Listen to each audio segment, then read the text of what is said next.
Hola mga friendship! Grabe na talaga ang init sa Metro Manila. Alam mo ba na sobrang taas ng heat index natin and ang sabi nila, it will not get any better. Sa mga susunod na panahon, mas iinit pa siya. So, saan nga bang magandang mag-backup plan or plan B kapag sobrang init na sa Metro Manila or sobrang crowded or nagkaroon na naman ng mga virus, saan magandang mag-invest ng property? Of course, no?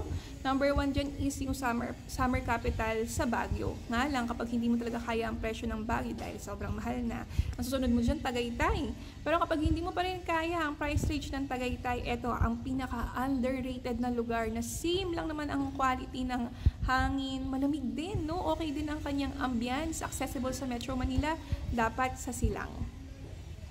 Di alam yan, no? Sa Silang Friendship, katabi lang siya ng Tagaytay. As in, kung malamig sa Tagaytay, malamig din naman sa Silang. So, maganda doon, yung mga properties doon is medyo affordable pa, mga nasa 5M below, mga solo houses na yun, along the highway, no? Maganda yung quality of air.